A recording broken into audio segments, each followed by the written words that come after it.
what is your biggest fear moving forward in your career and also in your personal life outside of your career? I don't really have, right now, I can't really think of a fear I have in my career. Maybe the only thing might be like injury. Yeah. Which has just always been, that's always there. Yeah. I definitely, like, I'm afraid, I do get afraid when I'm skiing. A lot of racers will say they don't have any fear, and I definitely do. Yeah. I think it's fine. Crashing at 60 miles an hour is not fun. It's not Even fun. if you got a helmet on, it's not fun. Not fun. And some would argue you can't have fear because you have to be willing to do that. And I'm like, well, I'm still afraid of doing that, but I'm going to do this anyway. Yeah. So I think there's all different ways you can approach that. You don't let the fear hold you back. But I definitely have it. And I do think it's important to admit when you have fear to yourself, because it's kind of like, it's like a relationship, and you're like, I gotta let you know that I'm feeling this right now, and then you still go for it. Yeah, absolutely. But anyway, that's a different side of things. Probably, I think I'm probably gonna know a little bit more about what I'm afraid of once we get back into the race season. There's things pop up that right now I don't feel it. I maybe feel a little bit on top of the world. This past season was amazing. I have nothing else that I expect to do, but I'm still training. I still feel like I'm doing great with my skiing, and I feel like people have figured out that expectations are sort of meaningless because I've exceeded them. I've failed miserably. The only thing I can really think of that would be a fear of mine is like how it goes in the upcoming Olympics. And mostly, if I were to not win any medals again, how would people react again?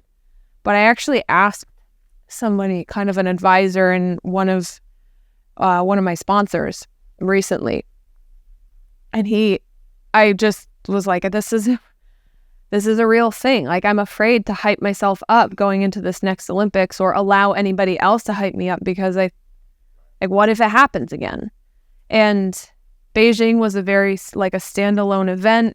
It was very unique with conditions. There were a lot of things there, like COVID. There were just a lot of things that built up prior to the games and during the games that it's like it wasn't even it was fully against me in a way.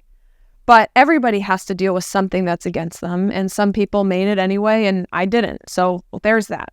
But I still feel like, I don't know, the cards could stack up that way again, and I could do my best, and it still might not work out.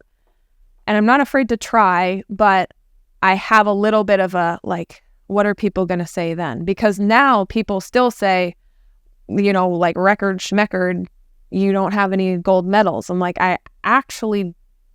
we talked about this before. Yeah. I feel the need to defend it. I'm like, I actually do. I have Olympic gold medals and I have many world championship gold medals. So like, you don't know what you're talking about, but that's like. So you have a fear of, when is the next Olympics? 2026. So what are we, 3 years away? 3 years away. Roughly 3 years away? Your fear is, in 3 years. In 3 years. What happens? What might happen? If I don't win a medal, or if I'm not a gold medalist again, what will people say about me? Yeah. That's maybe a little bit. How is that serving and supporting you in your life right now? Just kind of exists. It's like, it doesn't have any impact on how I feel for this coming season. And this past season helped me a lot because I did win world champs medals. And it was sort of like, is it a big event thing? Is it a karma thing? Is it like, what is it about this? And there was a lot of kind of drama surrounding this past world championship. So it was just like, can she do it? Yeah. And and you did it. Yeah. And it was like boiled down to how I skied. But I almost, like, the first race I did, the combined event, like, I was skiing great. And I skied off the course. I DNF'd again. 3 gates from the finish. And there is a reason. We don't have to get into it now, but it was like, oh my gosh, it's happening again. I had a great run, and then all I needed to do was make it past the last 2 gates. It's just... But you were leading. I was leading. It would have, for sure, if I made it to the finish, it would have been a win, but it wasn't because I didn't make it. Was that a mental error in the moment? No, was it a... It was actually, it was a little bit of a mental error, but it was actually, there was a section of the course that, it was literally the last 2 gates of the course that was prepared differently because of the way the sunlight struck the hill, but also because they moved the finish line down from the earlier run. So it was like soft snow for the last 2 gates of the course. And I saw that, and I didn't adjust to it. So it was a little bit mental. For sure, I could have done that differently and made it to the finish, but I was just like full gas, and I didn't adjust. I want to ask you a few final questions. I could do this conversation for hours with Mikaela. This is inspiring. For me, I love talking to athletes who excel at the highest level. So it's really cool to hear your perspective and your thought process on performing, training, coaching, failure, success, all these things. How do you visualize for success? I know you mentioned early on that you don't really think about winning, you think about the next turn and really the whole course and the process of the course and getting through it. But do you dream and visualize about success the day before, the night before, months before a big event? How does that process work for you? Yeah. It's kind of like a little bit multifaceted. Like I will visualize myself winning a race and like standing on the podium in the festivities after. I will visualize that, but that's more in the downtime when I'm daydreaming, when I'm training in the gym and I need one more set and I'm like, oh, this is killing me. And that's kind of like, you think of that. Yeah. Yeah. That kind of helps me a little bit in those situations. But then there's a visualization, like actual technical imagery of my skiing. And that I do almost every day. I think about skiing. I dream about skiing. And it's literally just dreaming about the way that I want to ski my turns that I think is the fastest way to do it. And when I'm actually, like right now is sort of the off season, it's a lot more training in the gym. So I haven't been on snow since the end of May. And so right now I'm maybe not thinking about it as much, but I'll be on snow again at the end of the month, at end of July. And as I get closer to that, I'm gonna pull up videos and watch my skiing image and look at some of my races from last season, especially the races that I didn't win, to see like maybe watch whoever won those races and see what they might have done better. And see what I can focus on for these upcoming camps as we get closer to the season. Where's the snow in July? I'm going to Mammoth. Oh, it's like, there's snow there now? Yeah, there is snow there. Holy cow. There's snow there now. I was like, end of July, there's snow somewhere. I know. Well, it's just mostly I gotta get up there. It's mostly because the West Coast got so much snow this winter. Sure, Normally it wouldn't be good at this time, but I think it's really good. But then otherwise, we'll go to Chile in September. Oh, that'd be cool. That's a good time. That'll be fun. Yeah. This is a question I ask everyone towards the end of my interviews. It's called the 3 truths. So you're 28, but let's imagine you get to live as long as you want to live in this world. You get to extend your life as long as you want to live. And you get to accomplish and experience all the things you want to experience in life, from skiing to whatever activities you do after skiing, to life, to family, whatever. Any dreams you have, you get to have them come true. But for whatever reason, you can't leave anything behind. No one can watch the races you've done or any content you've made. You've got a YouTube channel, which is really great. I want people to watch that behind the scenes. But all the things you've created, this interview is gone. Hypothetically, it's all gone. But you get to leave behind 3 lessons you would leave with the world from your life experience. 3 things that you know to be true that feel good to you. What would be those 3 truths or lessons you would share with people? I think that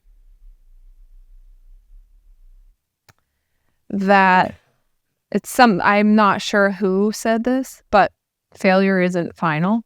That would be one thing. And that it can actually be a lesson to help you succeed.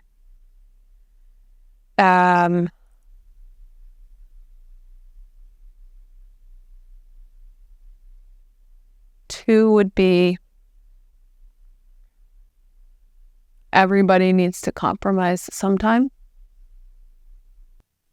Compromise is part of life and love and relationships. I feel like never forget where you're from is just like your roots and your upbringing and the life that brought you to where you are. Because there's lessons in there and hidden lessons that you'll be learning for the rest of time. I feel like the first 8 years of life probably taught you everything you need to know, but you just didn't know it then. Those are beautiful.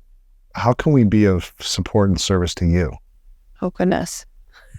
You've got a massive following on social media, and I see on Instagram. I see you on the threads lately. Threads, yeah, connected threads. With you on the threads. I'm jury's out on threads. You got your YouTube channel, which is showing really vlogs behind the scenes of your life in between the slopes, which I think is really cool. Yeah.